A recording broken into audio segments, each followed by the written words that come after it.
Hey, what's up everybody? Bdf 44 coming at you another video. All right, so Operation Beat the Rain is still underway. I'm starting to feel a little bit coming down on my head, so I don't think I'm being successful in my mission. But I'm walking down to a local Target down here.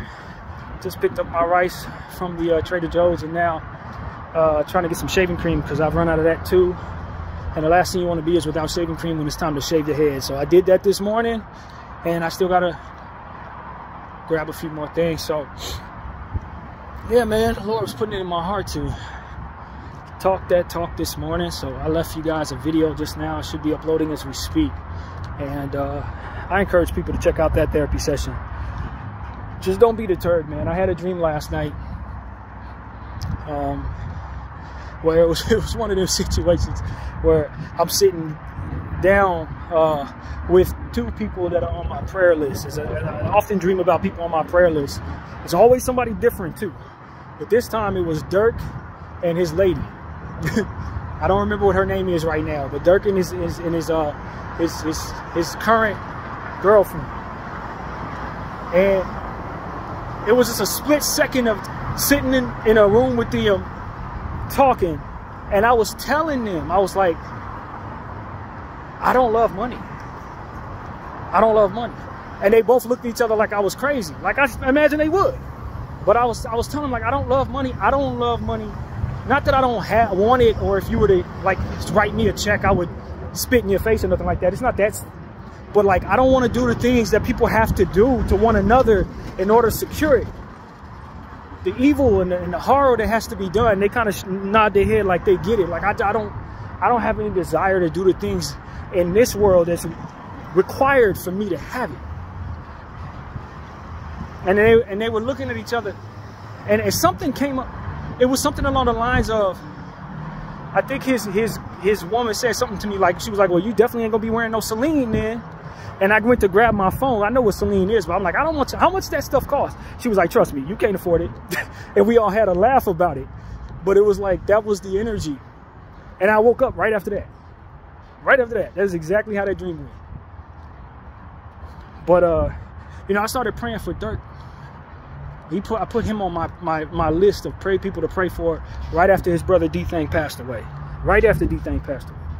Like the day they hit the news was the day I was like, yeah, I was in the thick of praying for everybody. I had like a million names on the list already. I'm like, yeah, we'll add him to it too. That was a tough loss for his family and himself. And so, you know, I know he's going through his situation with legally and all of that. You know, that's just what it is, man. But as I think about how the Lord keeps bringing people into my prayers, into my dreams that I've prayed for on the list, every single time, as I said, it's somebody new. You know, and it's random. You never know when it's going to happen, but pretty much it's almost like he's bringing everybody to my dreams that I've prayed for. Everybody whose name I've ever said for in this prayer list, eventually I'm about to have a dream about them. And this was Dirk's turn. But it was like, Dirk didn't say nothing in the dream. It was almost like I was just talking to his lady. He was there present for the conversation. But like, that's really what it was. I was looking up Celine, like, how much this stuff gonna cost? It's like, you can't afford it. You definitely ain't about to be able to afford it. Don't even worry about it. Like, that was funny to me. But I woke up thinking like, Lord, is there something wrong with me? Like, I was raised in this capitalistic society. Why don't I love money? Like, why do I not care for these things like people do? Why am I not? I'm from the hip-hop culture. I understand the importance of money. Why don't I care about it? What does that say about my character in this world? That I don't care about money. I'm tying my shoes, y'all. Forgive me for this camera angle, but I ain't about to walk without my shoes being tied. Anyway, like, what's wrong with me, you know? How do I get through the conundrum of looking at money the wrong way, from one extreme lens to another, to where I think me going after money means I'm committing the worst sins against people, versus me just making sure that I'm not committing the greatest sin against myself and walking head first into further poverty. And I didn't get no answer for that. I don't really know what God thinks of that. But I can tell you, and I meant every word I said in that dream, I don't love money, man. I don't. If you gave me some, I'd love having it, but not to the extent where I'm willing to inconvenience myself to any length to get it. And we've talked about this a million times. I don't care for it that much. If it means I got to sit somewhere I don't want to be for any length of time, it ain't worth it. If it means I got to go do something that I think is disgusting or be, you know, belittle myself and my manhood in any way, I don't need it that bad. Whatever it is that y'all telling yourself that you get from having money, if it's going to put me even into the slightest bit of discomfort, I don't care for it. And that's just what's, I guess, quote unquote, is what's wrong with me. I guess that's what's wrong with me. You know, and by the way of poverty and being less than in this capitalistic society, one would think I was ushering myself into that discomfort any damn way. But I keep my dignity. It's the way I see it. I keep my voice. If I take a contract with so-and-so Zionist company, now I got to stand for the bullshit. Now I got to be fine with Palestinians being destroyed and not being willing to use my voice about it. No, I don't feel like doing that. That's not how I operate. I'm a black man. Why the hell I want to see people suffer just because they consider less than somebody else? I'm from that. Why do I want to see that?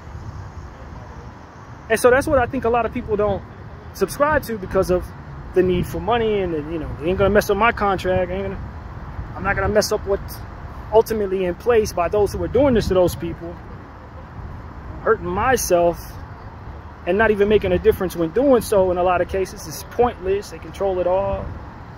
But my point of view is, man, I control my voice. They can control those who need what it is that they dangle in the faces of those they dangle it in front of. Oh, I can't go without my money. All right, then you're going to go without your dignity. You ain't going to be able to have the voice that you need to be able to stand up for what it is you need to stand for. Oh, I'm going to ultimately find myself in a situation where I'm going to piss off the wrong people. I am the wrong person, and they piss me off. You see what I'm saying? Like, it's not, they're not better than me. By way of what it is they've agreed to, all of us have agreed to in regards to the capitalism and the prioritization of wealth and prestige as it pertains to wealth and different things that separate people like Celine clothes versus some Target jeans that I might be wearing. These agreements, psychological agreements amongst human beings, determine who the right people are to piss off and who are not. I don't look in the mirror and say I'm anything less than them. If I'm a millionaire and I'm in the presence of billionaires, now suddenly I'm supposed to be beneath them in some way. Now I got to smile when pictures with them or kiss their toes or something. Man, I'm not doing none of that shit. You don't have that leverage over somebody who don't care for none of that. I don't care for none of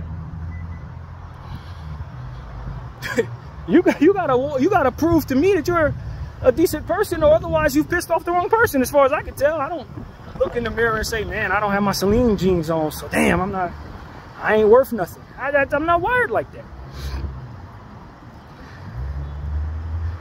You ain't gonna be able to walk up to me and say, I know you saw me do this evil thing to these children, but I'm gonna take away your money if you, like, I don't give a damn. Money, take it all. You're still a child abuser. What the hell? You see what I'm saying? So it's like, that's why I'm wired the way I am. And maybe I don't move the needle financially in life, but so to not do those who do stop the rain from falling on our heads and wiping away everything that we ultimately have. They praying to the same God I'm praying to, hoping that he will allow them to keep everything that they've kept from me. I don't particularly think they're better than me. They're under the same mercy of the same God. And I'm stronger than them because I can live without what it is they pray not to lose. So as far as I can tell, that is the strength. That is the strength that everybody's looking for, is the ability to be able to live without things and or get the things that they ultimately can't live without. If you can live without it all, then you don't need any of it. You just need to be requesting to maintain the strength that you already had. And so that's really what it is for me, to maintain the strength that I already have and to remain in my convictions that I don't need that for which would otherwise, quote unquote, make me better. If it doesn't actually make me better, you know what I mean? If it doesn't, quote unquote, actually make me a stronger human being. So that's my point of view. I don't subscribe to none of that, despite being raised in a place where I'm supposed to, where I'm supposed to look at myself and say, man, there's something wrong with me because I don't love money. Man, there's something wrong with me because I'm not really sitting up here dreaming about money. When I think about what makes me better, that's not what comes to mind. When I think about what makes me important, I don't subscribe to the idea that does the trick. Like, wow, what's wrong with me? You know what I mean? And those are the type of conversations that a lot of us wake up having every morning. Hey, man, I'm working hard, but I'm not getting the money, man. There's still people greater than me who ain't doing a damn thing with their lives because they inherited a certain amount or they won the lottery or They can play basketball. I don't care about none of that, dude. I don't care about none of that. Because no matter how far up the totem pole you get to, if you subscribe to that line of thinking, there's still somebody you have to adhere to and allow to do whatever they want to do because they have more than you. It never ends. That's the reality. It never ends. No matter how wealthy you get, there's always somebody you're trying to compete with to get even wealthier than them. And the only thing that makes you stronger in that space is to be able to look down on everybody beneath you. It's not real confidence. It's conditional. It's based on things being in your possession and people agreeing that to respect that for which is ownership in your surroundings. It requires agreement from other people, and that's in and of itself is not strong enough of a conviction for me, to be honest with you. I got to be able to stand in my own zone and know that I'm strong without the presence of someone saying, yes, you are because you have, or yes, you are because we agree. Nah, that's not strength. Because if you go away, how am I going to otherwise find that strength?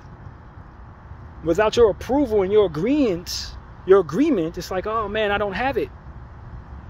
No, I still have to have it. You see what I'm saying? In the presence of my own reflection. And so that's why I'm here to tell you, in the presence of the world around me, I have plenty wrong with me in the sense that I don't love money. I don't value it. I don't think it's important to me as it pertains to what it is that makes me look in the mirror and see a conviction of a good person or somebody worthy of being heard or listening to others, teaching or being a good student. I don't think the value of any of the things that matter most to me are lined up with what it is that I'm able to afford in regards to the agreements of things like price tags and markets and culture and ads and all these different things that people have an agreement amongst to respect amongst one another, to keep one another in a space from which to look at somebody in their eyes, whether they're stronger than them or weaker than them, and say they are better than me because of what it is they hold. And I don't agree. I don't subscribe to that in any way. I look at that as a weakness amongst people who need to evolve, man. That is no different than cavemen rubbing sticks together hoping to make fire. That is what that is to me. Bdf 44. I thank you all for watching.